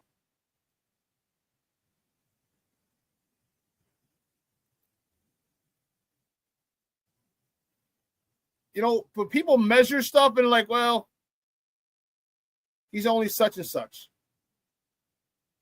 His arms are an inch shorter than we want him. And his arms are an inch shorter than you want? Well, Ashton Gentry's 3 inches shorter than you want as a running back. If we're going to go by numbers, what do you do with Ashton Gentry? You watch the film, don't you?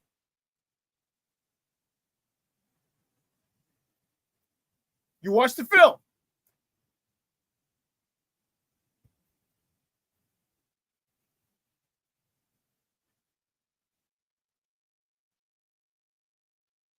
So I'm okay. Give me an offensive lineman. Because give me a back. Quinshon Judkins, Cornelius says, I'd take ahead of Hampton. We'll disagree on that one. Quinshon Judkins is a stud. I'd take Hampton first, ahead of him. But either one of those guys, put it this way, I wouldn't be complaining at all if we got either one of those two. I would not. See, people think. Here's the problem, especially on social media. Not you guys, because you guys are very respectful and we can agree to disagree like adults. People think that if you don't agree with their statement, they come at you and they call you a clown. And they want a name call. My question to you is this. Let me ask you a question. If you had a chance to get Walter Payton, okay? If you had a chance to get Walter Payton and you didn't because he was gone before you got there, or you traded back or whatever, he wasn't, and you ended up with Marshall Faulk, how upset would you be?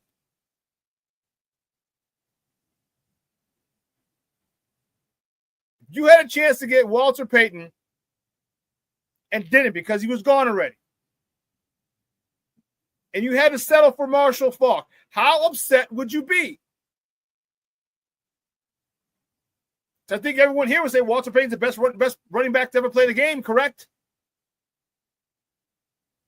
Am I in agreement? Can I speak for everyone when we say Walter's the best running back? Most people think we argue that Walter's the best NFL player ever. So that means he's the best running back. But if we don't get him, we get Marshall Faulk. How upset would you be?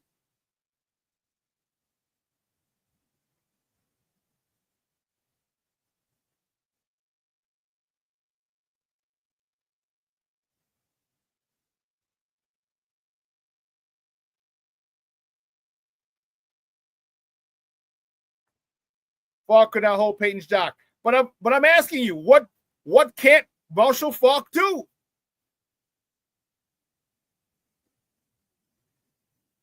I mean, don't diss Marshall Faulk like that, because you're actually he couldn't hold his jock like Marshall was a buster. Marshall's a Hall of Famer. Marshall has 10,000 yards rushing. Marshall's the second 1,000 man in the history of the NFL. I agree there's only one sweetness.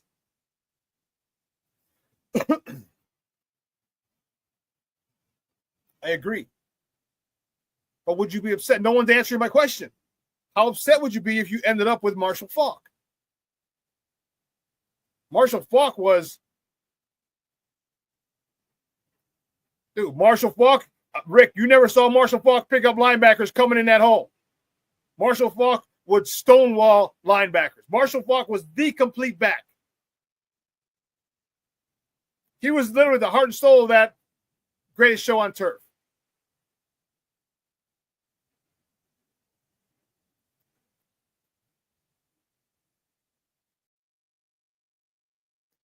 You mean to tell me there wasn't a better weapon in the NFL at the time than when Marshall Faulk was playing? Who was better? Who was the better weapon?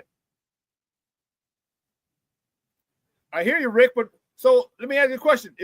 Is it okay if you pancake a guy or you stonewall a guy and he can't get to the quarterback, which one's better? Or are they the same? They're the same because the guy's not getting to him. Whether you pancake him or whether you're fighting with him,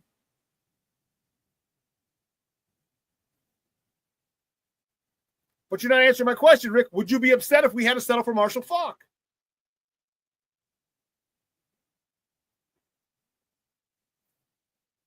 That's my point, King Booker World. I got the mansion. I wanted to mansion with 6 bedrooms, but I only got the mansion with 5. Oh, my goodness. How am I going to live? This mansion's nicer, more expensive.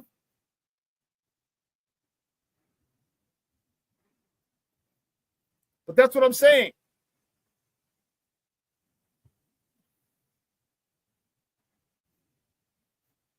Let's not. Because there's so many good. I'm telling you, if there were 3 running backs in this draft that were worth the damn, Cornelius, you and I would probably be on the same page. We'd be a lot closer than we are now. We're on opposite sides of the fence. If there were only 3,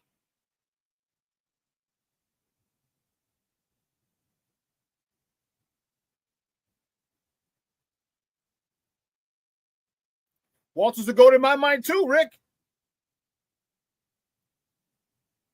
Walter's the GOAT in my mind as well. However, if you look at the production,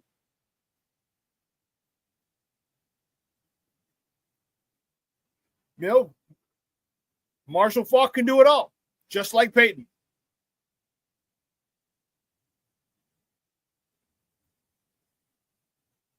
So if you had Marshall Faulk for 10 years, 12 years, you'd be upset. You know what I mean? Like, I'm not the one thing that I want, I don't want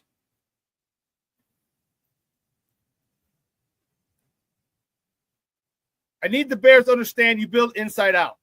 Now, if you're comfortable, see, now here's where you got to feel here's where you have to try and understand what Ryan Poles feels.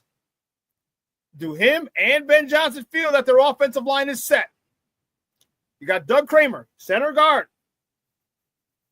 Right? You got who's the center last year? Not Coleman. Coleman Shelton. There you go. Center guard. Okay, you got those. Who's your tackle that you got? Who's your swing tackle? If you think that your offensive line, your starters are set and your backups can suffice, then I can see why he would do that. Maybe think about Genty.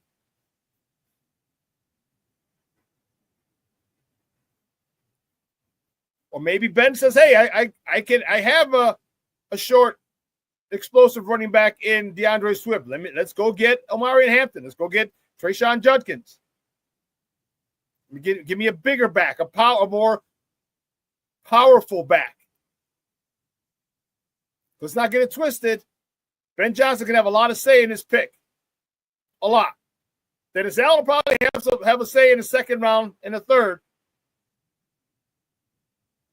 But Ben Johnson's definitely gonna have a say, unless Mason Graham's there. And I'm telling you, this guy is the motor on this guy is amazing. And to pair him with Grady Jarrett for the next couple of seasons would do wonders for this young man's career. Remember when I talked about coaching? Remember when I said the most important coaching you get whenever you step up a level is your first year?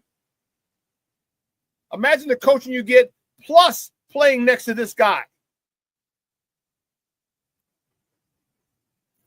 That would be amazing.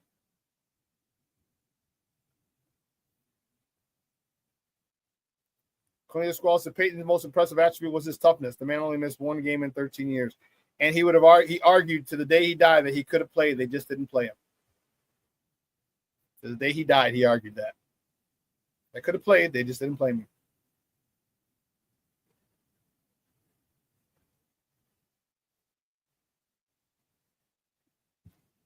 But Shorty says, I could jive with Judkins too. Speed is all I want. Hey, him and Omarion Hampton, I'm telling you, go watch Omarion Hampton.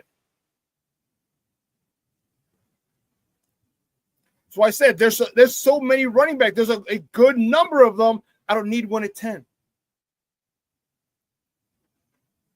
So I can get a stud at another position at 10 and then come back and get a stud running back later in the draft.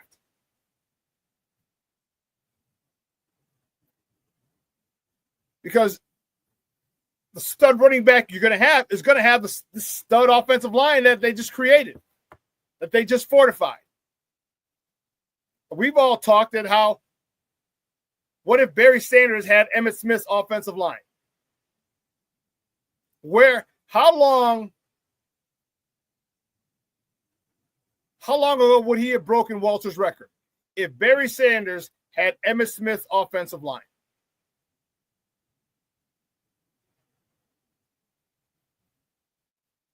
Junior says, I do feel Poles wants Genty.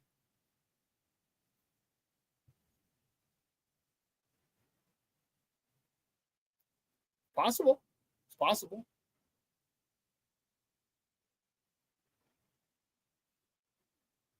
Shorty says he likes Hampton, but he's fourth on my list. Okay. A lot more scouts and pundits have him up near the top or ahead of Genty. He's moving up the boards. He's playing in the ACC. He's playing against Boston College. He's playing against Carolina. He's playing against Clemson. Playing against Florida State.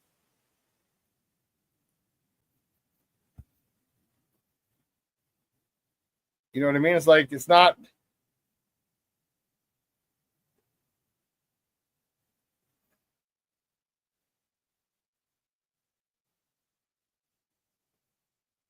Here we go.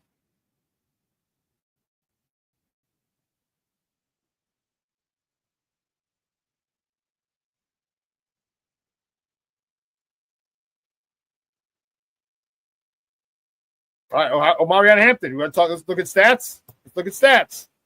Minnesota, 129 yards. I don't know who CLT is. Oh, Charlotte.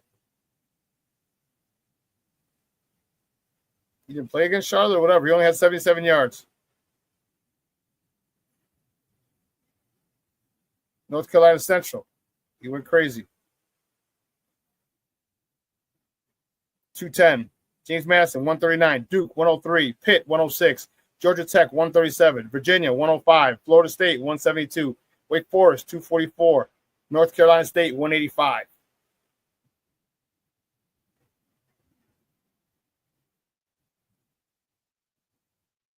Couple smaller schools in there. North Carolina Central, he had 210.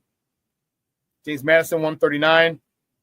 Duke, although they are D1 power, they are the Power 5. They're not a football program.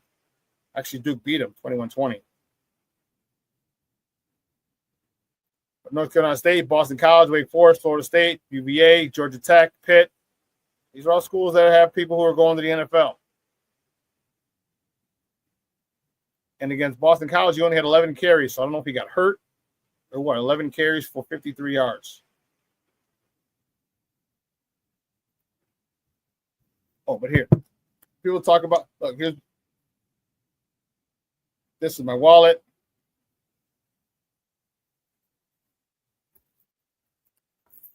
And this is my keys, my key ring.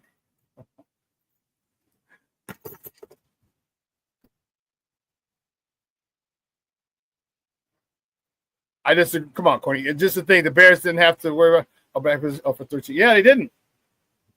They didn't. They drafted some. Oh, remember they drafted Neil Anderson. He sat behind him for what, 3 years? 2 or 3 years. Neil Anderson had to wait. He was a special team stud. Only way he can get on the field.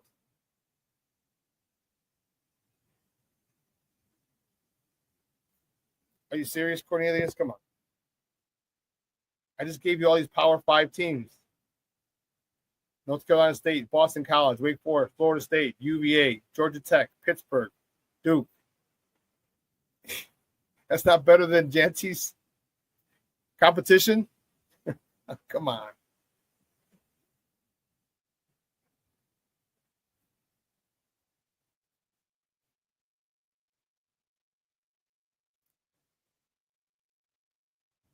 Yeah, understand. But the Bears are in a good spot. The Bears are in a good spot, and I'm okay with that. Again, Rick Gonzalez, I agree. King Booker Will says Neil Anderson underrated. He was. Good old 35, underrated Bear. Rick Gonzalez says, yeah, he was. Hey, and he had some jets, too. He had some wheels. Anderson's had 2 years.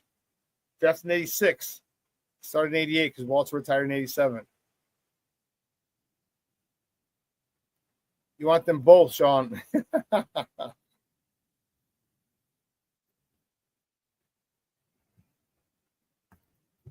But here's the fun part. Oh, Rick, he was big time special teams ace. Man, he was a gunner on a punt return, on kickoff coverage. He was down there making tackles. Man. But that's the cool part about this. We get to debate. We get to argue. We get to go back and forth. Because now it's not a situation where we need to take an offensive lineman. It's not a situation where we need to take a defensive lineman. It's not a situation where we need to take a quarterback. It's not a situation where we need to take a running back. We don't need to take anything. We've solidified our starters. We've solidified them. Now you got to figure out what you want to do with depth.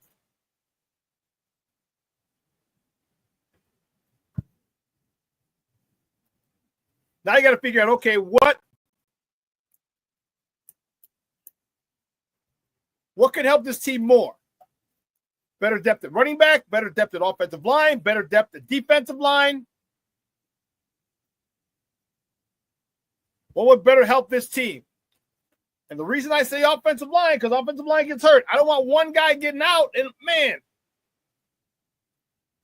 Cornelius, I never saw Gale Sayers play. Only saw highlights. I can't argue that point. I saw highlights, and unfortunately his career was cut short due to his knee injuries.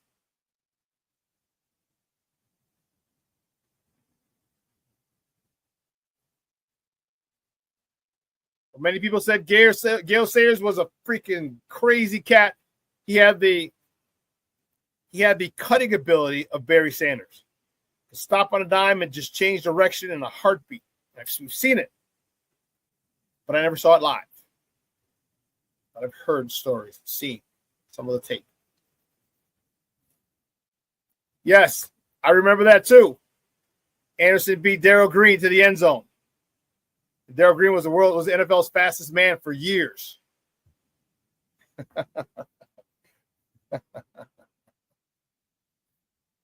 But that's the cool part. The Bears, what they did this offseason during free agency, they addressed everything. So their offensive line is set. Their defensive line is set. The wide receivers are set.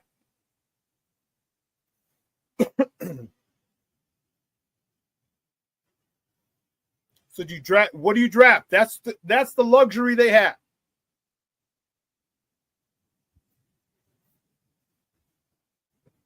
So I think we can all say, I think we can all agree that the Bears upgraded their offensive line and their defensive line.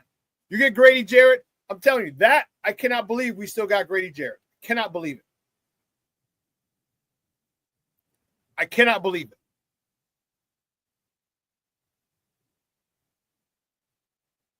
So you get that dude who's not only productive, but a leader, a vocal leader.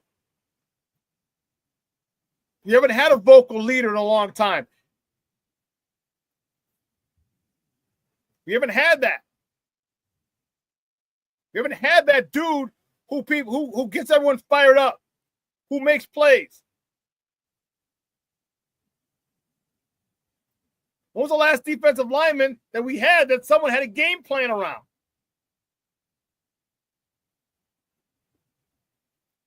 Shorty said, got to run. He got a meeting at work. Great running back debate, SuperBack. Thanks, Shorty. When was the last defensive lineman that we had, the people had a game plan around? Because you know you got a game plan around Grady Jarrett. Especially at, okay, third down, this guy's coming in. We have to make sure he's taken care of. He's accounted for.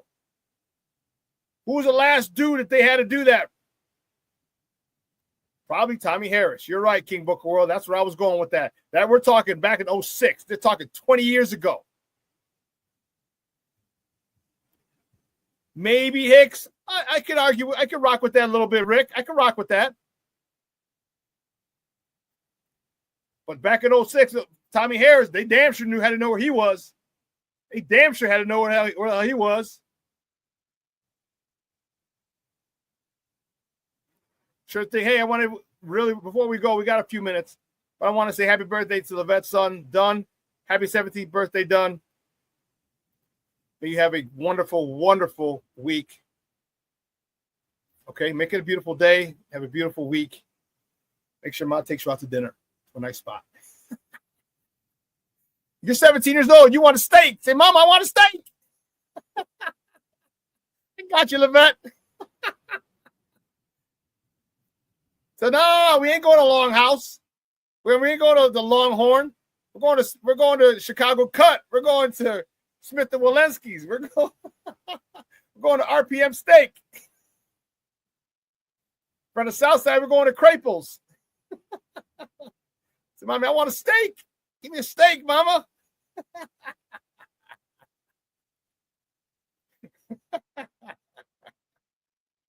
King Booker World, keeping it real. He's like, happy birthday to your son, Levette. Youngster, he still gets a happy meal. I want to go to Boulevard Steak, where Sean's friend runs that place.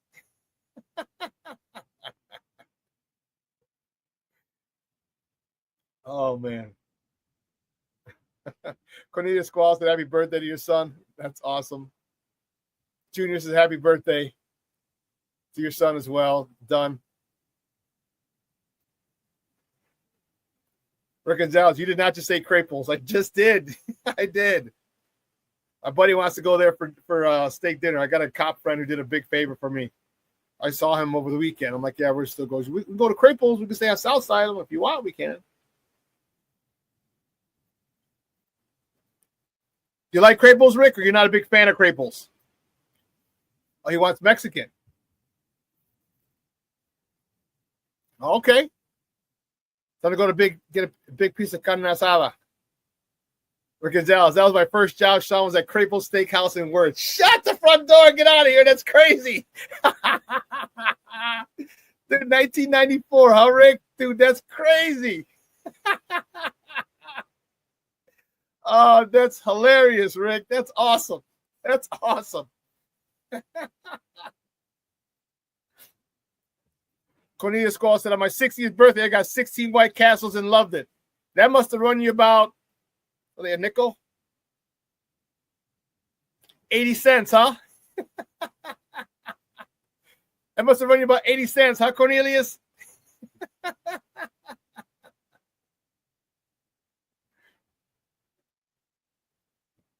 Craples is a steakhouse. It's a steakhouse in the south suburbs. Is it in Worth? Yeah, it's in Worth. It's right next to Oak Lawn. It's in Worth. It's on 111th.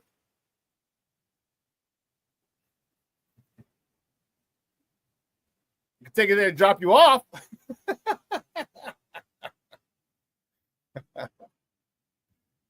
Your dishwasher there, huh? Great steak. Yeah, they are. I've had a steak there.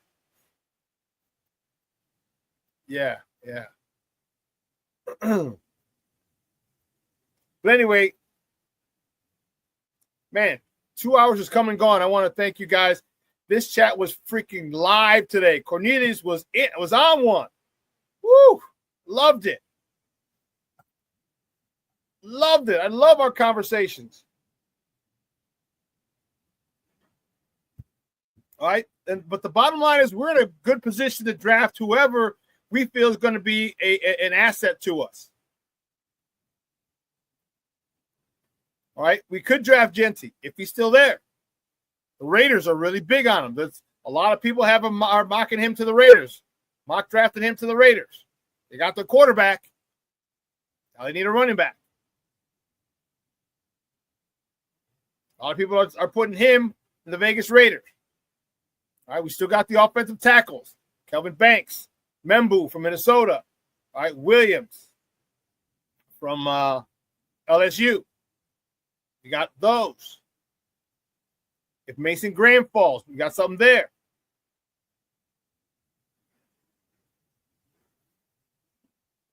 Excuse me.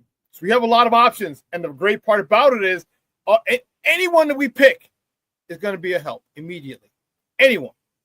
Might not be a starter, but they're going to be a full-time rotation. Full-time. All right. So we're in a good spot. Ryan Poles knew his ass was on the line, and he went to work. You have a franchise quarterback that you didn't protect. He went to work.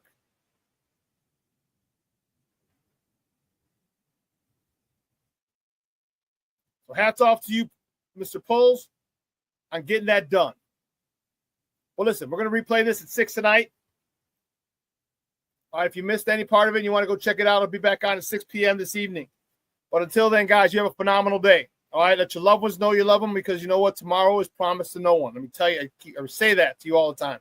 I'm going out to dinner with my cousin tomorrow. Remember, I told you I went out with Glenn Morgan last week. We went to lunch. All right, I've been trying to get together, have lunch together. This week I'm going out with my cousin. I haven't seen her in a while. Make sure let your loved ones know you love them. We're going out tomorrow. Going out to Rosemary's down in West Loop. All right. So for everyone here at Sports Zone Chicago, guys, you have a phenomenal day. It's going to be low to mid 60s. All right, might be a little rainy. It's supposed to be snowing tomorrow. You guys have a phenomenal day. All right, if you can get out, take a walk, please do that. But again, reach out to someone that you haven't spoken to in a while. Let them know you miss them. Just, hey, just thinking about you, man. Or girl, just thinking about you, ma. Hope everything's so well. Hit me back when you get a chance. I just do that, and you'd be surprised how happy people will be. All right. So for everyone here at Sports Zone Chicago, I'm your boy, the SuperBack, Shawn Sierra. All right. You guys have a phenomenal day. Your boy is out.